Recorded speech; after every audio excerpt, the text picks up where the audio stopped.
Kaning ti, paminaw mo ha, paminaw mo. Kaning ti, bagay guni sa ato mga OFW. Kay kaning ti, kung masikag inom og ti kada adlaw, especially kung hago ka, trabahante ka, stress kay pwedeng daghanang ipatrabaho sa imuha, kinahanglan jud kag ti.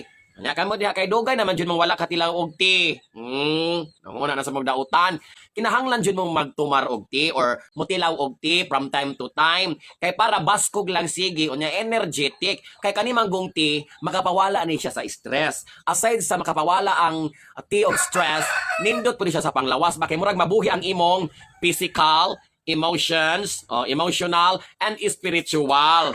Manang kalagmitan sa mga OFW, daling mag-init ang ilang mga ulo, daling maglagot, daling masuko, labi na kanang naay mga kapamilya nga mo-text na or mo-chat, mga parente, mo-chat dayon mangayog kwarta, magpadala, biskag bago pang nagpadala, hala sige, mangayo na pug usab.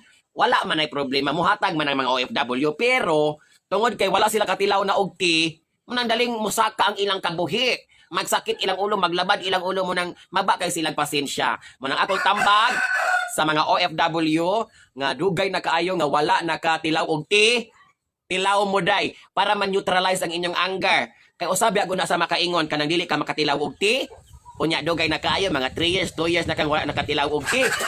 Salaputon ka. Mao guna yung mga senyales day. Salaputon ka, daling maglagot, daling masuko. Basta wala nakatilaw og ti. Unya dili blooming. Murag wala na bay, wala di pangarya sa kaugalingon, murag wala na galam sa kaugalingon. Pero makatilaw kag ti, siging blooming, siging guwapa, ana. Kamu good no?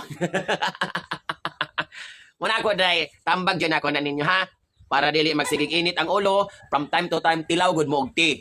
Hindi mo maminaw na ako, basta kay lightan ko na inyo mga palopia chill.